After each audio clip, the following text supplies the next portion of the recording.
Hey, what's up my fellow Call of Duty Elite Gaming champions? Hope you're all having a fantastic week.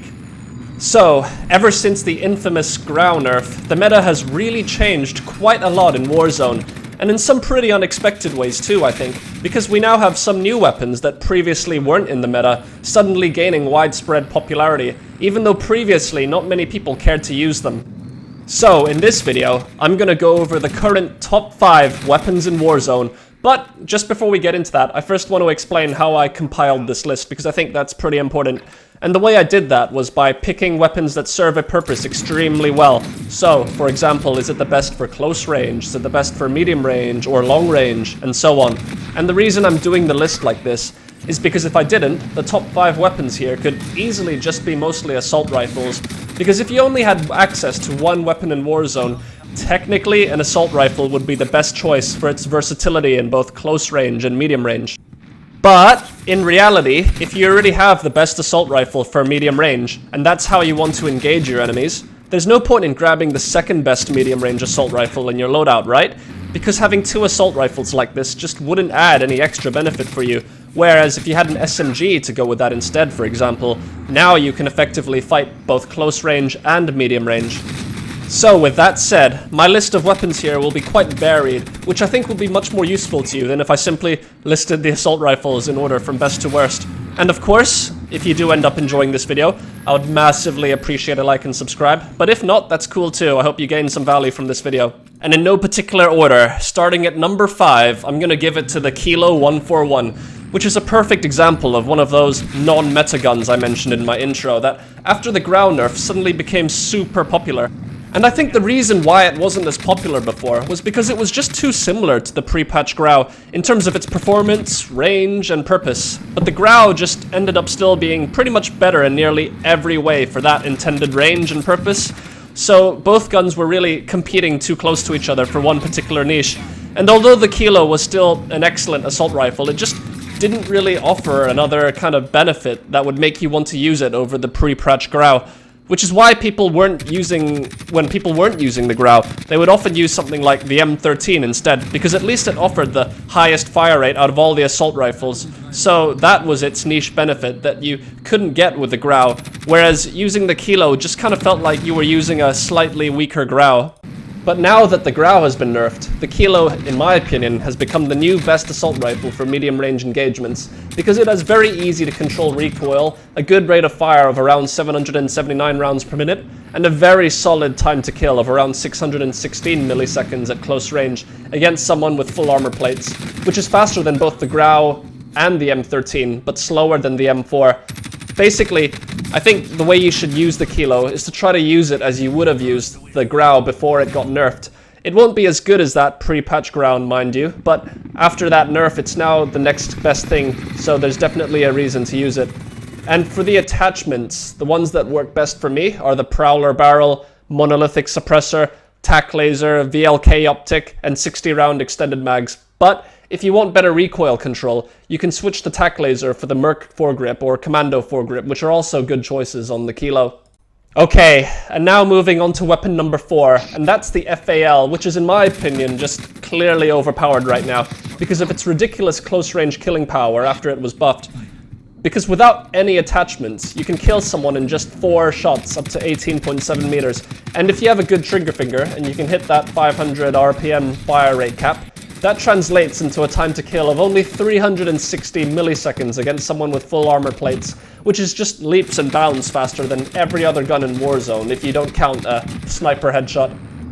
And to give you some perspective on how fast this is, the MP5 has a time to kill of around 504 milliseconds, so the FAL is not just a bit faster, it's actually a lot faster at killing than the MP5 is. And this gap is just even wider when you compare it to the other assault rifles and LMGs as well.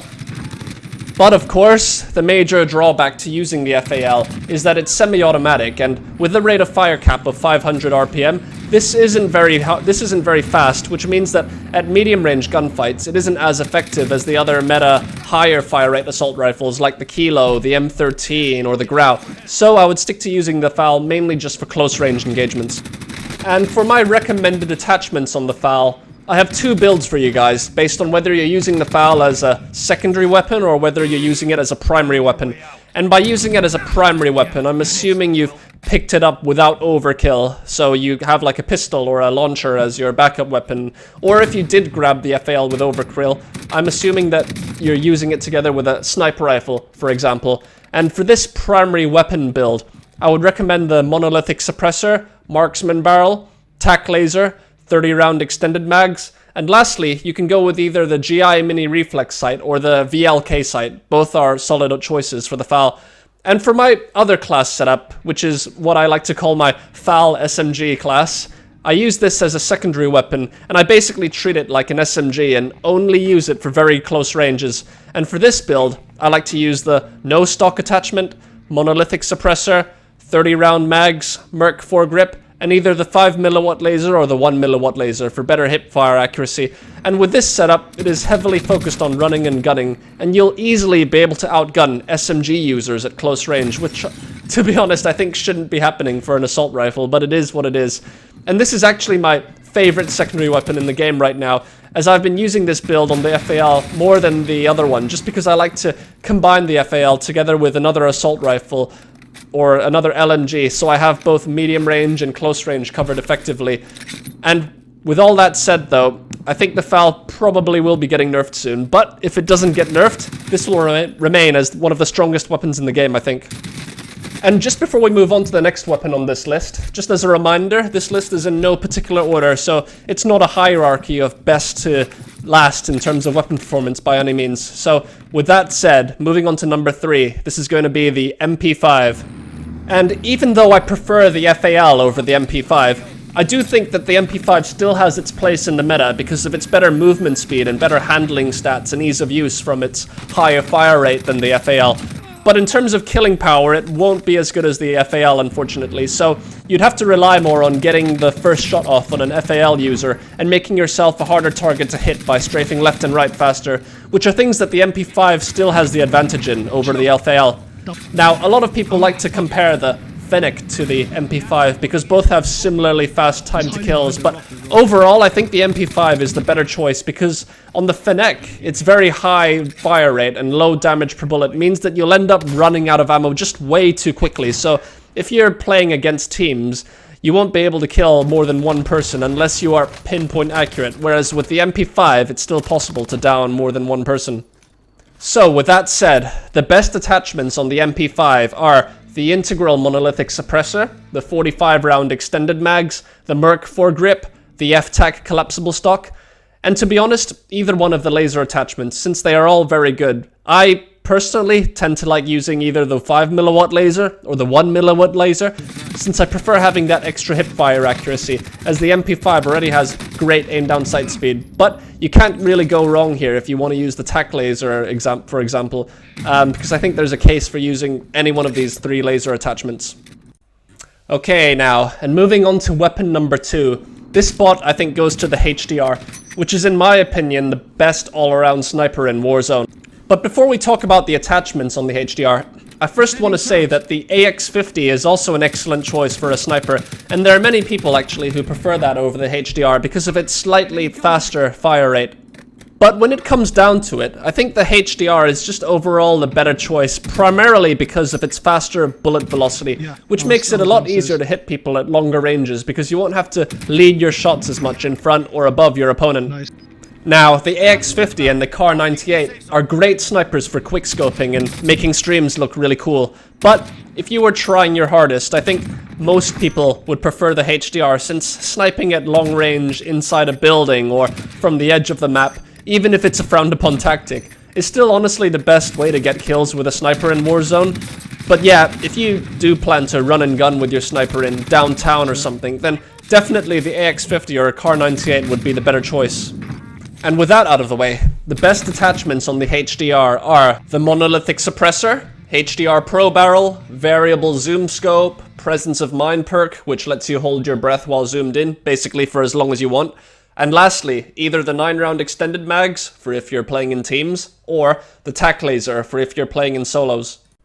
Okay, and now for number 1, which is going to be the Bruen light machine gun. And this gun has actually always been very good in Warzone, even when you compare it to the pre-patch Grau. But it's odd because I don't see many people using it, and considering how good the Bruen is, I think it should be used a lot more right now. And I think the reason not many people are using the Bruen is because it's one of the most painful guns to unlock in the game, since you have to kill people within a smoke grenade 3 times in 15 different matches, which makes it very difficult for the free-to-play players to get. And even in regular multiplayer, it can be a pain to unlock, just because, like, you have to do it pretty much in shipment 24/7 lobbies if you want to get it easily.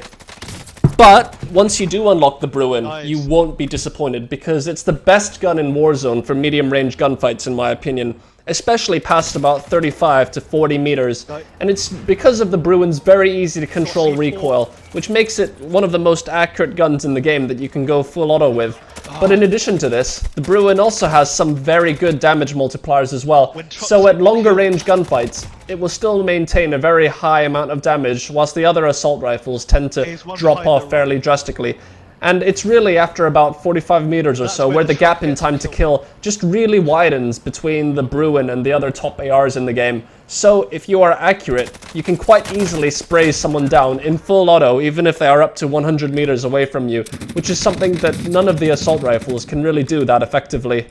I do go into the Bruen stats in more detail in my gun review video, by the way, so if you're interested in that, feel free to check it out. But back onto this now, and I'd say anything under about 35 to 40 meters or so, I think the Kilo is still the better choice for its faster aim down sight speed and handling stats, which is why I felt the Kilo also deserved a spot on this list alongside the Bruen, even though they are both quite similarly geared for medium range gunfights. Now, you won't really be able to run and gun with the Bruen that effectively, because even when you kit it out to be like an assault rifle with the 60 round mags, you still won't really get the same handling stats, where it especially suffers in the aim down sight speed department. So whenever I use the Bruen, I always like to pair it up with a great gun for close range, like the MP5 or the FAL. And one of my favorite setups actually in the game right now is to run the Bruen together with the FAL that has been kitted out to be like an SMG, as I mentioned early on in this video. So with that said, the best attachments to use on the Bruen are the monolithic suppressor, the summit barrel, tac laser, VLK optic, and the all-important 60 round mags, which by the way is an essential attachment to use on the Bruen because it helps improve its handling stats like aim down sight speed and movement speed, which makes it feel more like a hybrid between an LMG and an assault rifle rather than a slow and clunky LMG. And now we've just about come to the end of the video, so just to wrap it up, if I was to pick my favorite guns from this list, it would have to be the FAL, the Bruen, and the HDR, because between them, they can cover nearly every situation you would find yourself in Warzone. So, with all that said, thank you for watching till the end of this video, and if you like this kind of content, I'd massively appreciate a like and subscribe, and yeah, I hope to see you in the next video. Thanks, and stay safe.